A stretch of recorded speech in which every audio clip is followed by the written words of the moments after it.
Hey, ARESxGOD here, and it's time to talk about rezero and how everybody is being jealous over Roswaal. If you're an Echidna simp, you're very jealous after this episode on Roswaal and everything that happened. Finally getting some glimpses into his past, Beatrice's past, and the whole of the sanctuary, and this new threat that has been shown in this episode, past and future also. I gotta say, Subaru was awesome this episode. So let's get into this episode and talk about it.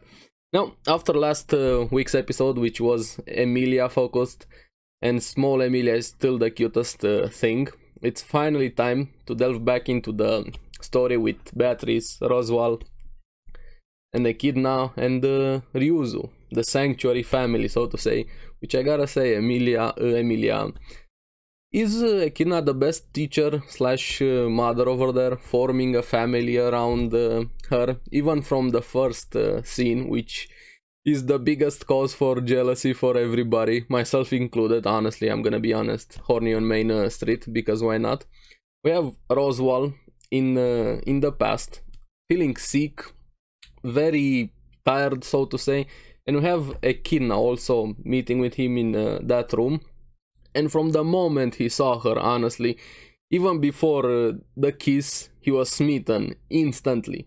And we find out that the reason why he is sick, he has this magic release period, and Echidna is the one that helps him release his magic, or sort of pressure in a way, by this hentai-like kiss. Honestly, very moist, so to say, over there. The reason why everybody's jealous over Roswaal and that kiss, which, damn dude, I can understand why you're so obsessed over Echidna after that scene. So yeah, this is why he starts being very in love with her, smitten, like I said, and totally understandable after that. She saved him in a way also with his disease, saying she also felt this feeling, so she must have had something very similar happen to her.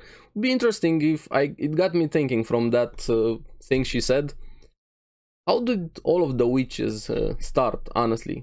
Are we ever gonna see a history how they came into being, like forces of nature, or did something start them on this path? Would be very interesting, especially after what happened with the sanctuary and this big threat.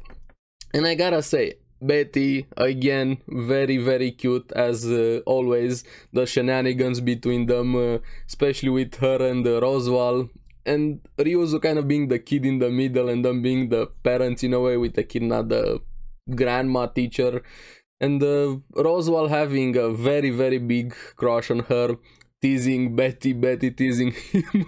Honestly, was laughing so much. And we see a bit in his past also that he bested his family to take leadership of the Maiders family, to be the one in charge, the head of the family. That's something which I would love to see, what exactly happened between him and his family. Now, while we had this flashback, in the present we had Roswaal, Otto and Garfield still in Roswaal's room talking over there. But I'll get to that, which I'm very proud of Subaru, how he confronted Roswaal. Now, still in the sanctuary shenanigans in the past, Beatrice kind of bullying Ryuzu a bit with her door magic shenanigans. Every door she opened was leading nowhere. And I liked Roswaal was coming to Ryuzu's defense, saying he's gonna be there for her if she ever needs him. And Beatrice was a bit jealous that Ryuzu accepted that offer. Honestly, very fun interactions between them, and very tragic after what happened. Even Roswaal suggesting that Beatrice teach Ryuzu, sort of like a mentorship for her, teach her how to read, how to write, and stuff like that. She even gets very flustered. Ryuzu likes Beatrice quite a lot, and the first flashback we got was them forming that friendship between them. It's very needed for both of them. Even though Beatrice is the biggest tsundere all around with everybody, she definitely needed Ryuzu as much as Ryuzu needed Beatrice. So they have a nice family over there. Like I said, Echidna is the best mother, grandmother, however you want to look at it. Also a teacher.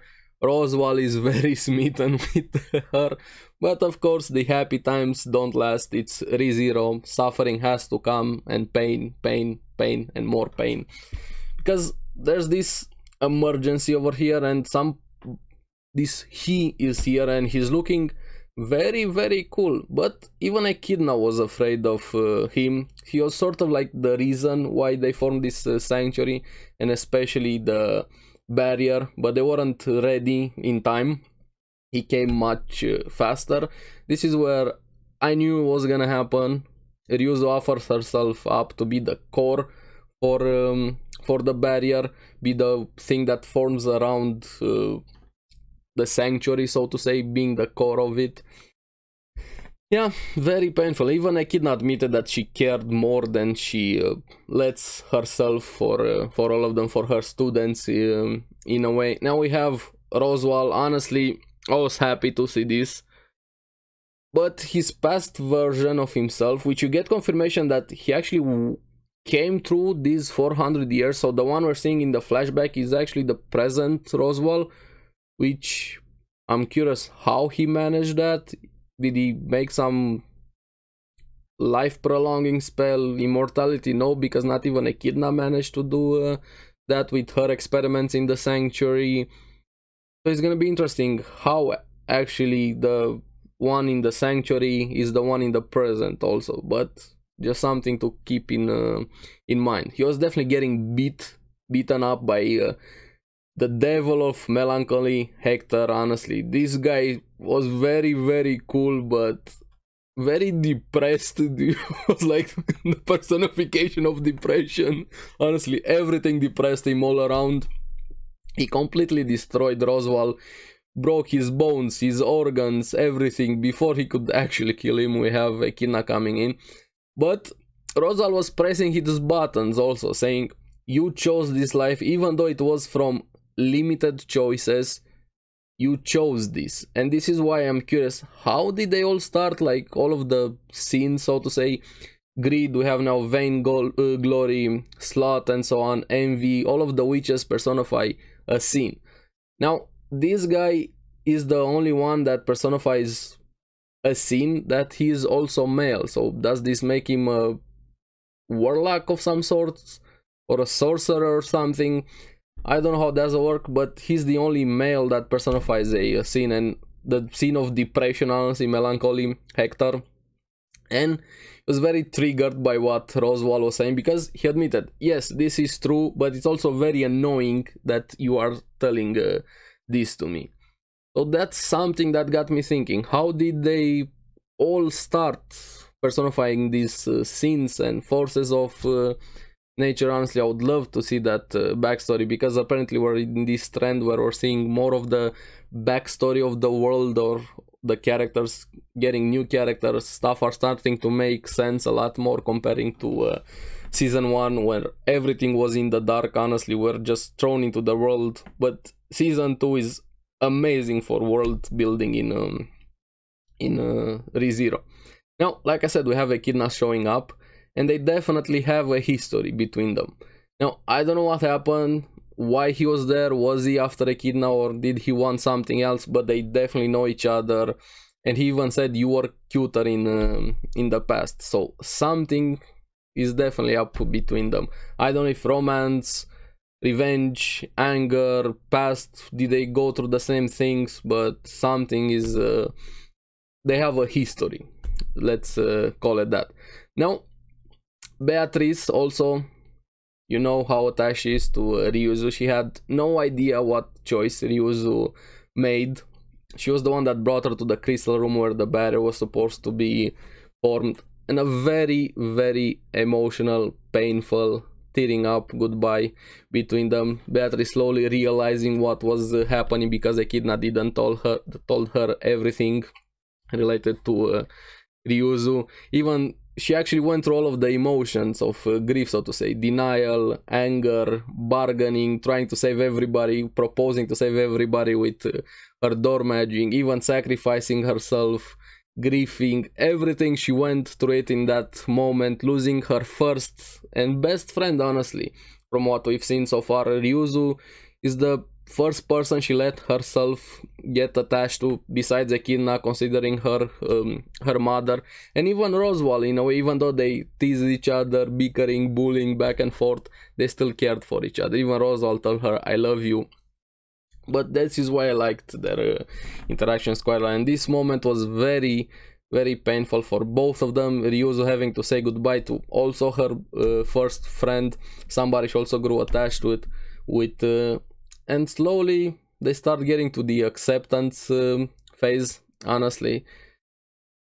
And yeah, Beatrice kind of explains a lot of things, especially the way she said goodbye back at the mansion to Subaru, sacrificing herself also for Subaru, with everything that we're seeing now with Ryuzu. So Ryuzu stuck with her even after all these 400 years. I'm very excited, honestly, to see a Beatrice and Subaru reunion, so to say. It's gonna be a very touching reunion and very interesting now that Subaru has a lot more perspective about Beatrice, who she is, what she went through, the similarities between her and Subaru with suffering, grief, losing people, and so on. But yeah, and even the promise to teach her, that moment when they hugged each other, honestly, just more and more pain for Beatrice and Ryuzu. Now, back in the present, we don't know the full story, what happened with Hector, honestly, which my first impressions of him, I like him. He seems very interesting. I have a lot of questions about him, the devil of melancholy. But I'm intrigued. I would love to see more of him, and especially what happened in the sanctuary. Did the barrier remove him from that area? What's his history with Echidna? But I'm getting ahead of myself. Now, like I said, back in the present, we had Subaru, Otto, and Garfield in Roswaal room talking. Subaru again asking him to surrender and stop the people at the mansion so they can actually work together, understand each other. And this is where we got the confirmation that he came through those 400 years. So he is the one that we've seen in the flashback. Now, the key thing might be he came through those 400 years. Now, did he jump into the future? Did he pass through all of the years? I don't know how that works, but I would love to, because he's definitely very scheming, so somebody must have had to suffer for him to get through those 400 years. I would love to find out the answer to that question. Now, he's also trying to get under Garfield's skin, questioning his choices, telling him, is your love for your parents that weak that you made the choice to give up on it, in a way, to join Subaru? And I like Garfield also quite a lot, saying, I faced my past. The way their confrontation back and forth, Subaru and Roswaal, was just amazing. It felt like they were trading blows, honestly. And Garfield, I liked how he faced up to Roswaal, telling him why I chose Subaru was because he told me he needs me because I am strong.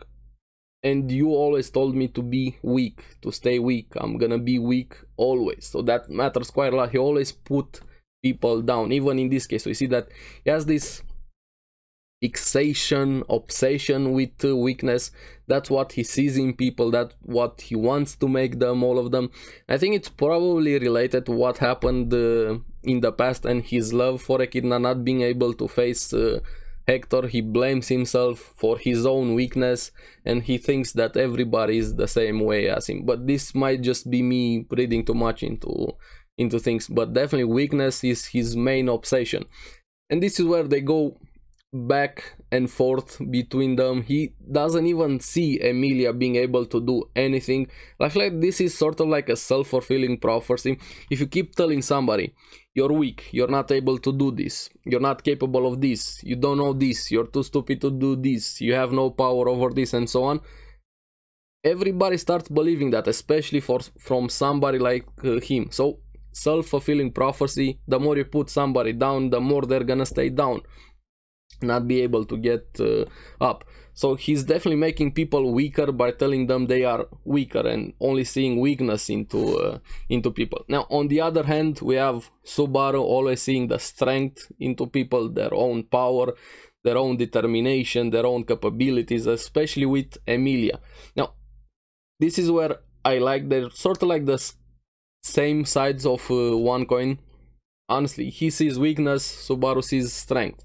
And even they're very similar, especially in their fixation, even though they're fixated on different things. And I like those shots when they're showing both of them at the same time on the screen, sort of faded out on top of each other. So they're similar but also different. From the interview, the movie, same but different, honestly. And yeah, it's very, very true. They're both very capable, but they see the world through different eyes. And I can understand that Roswaal is very in love and honestly obsessed with Echidna. And I liked how they put it. Both of them are forcing their own ideals on the women they love. Subaru on Emilia and Roswaal on Echidna. What the fuck is happening with me? I can't barely talk. I'm going through some stuff, so I'm sorry about that if I seem a bit spaced out. Now, honestly, I love this episode. I love the confrontation with Subaru and Roswaal. That's gonna be interesting. Now that we have a lot more perspective on the Sanctuary, on Emilia's past, also on Roswaal, on Echidna also. So there's a lot more going on. This new guy, the Devil of Melancholy, Hector. Emilia's also finally composing herself after the trial. Ram is also there waiting for her, so that's something also, maybe preparing for the next trial. So overall, again, an amazing episode. I'm excited for next week. As always, I have a lot more questions and I would love to hear your guys' opinion on what happened in this episode. The tearing goodbye between Ryuzu and Beatrice. How did Roswaal pass to those 400 years?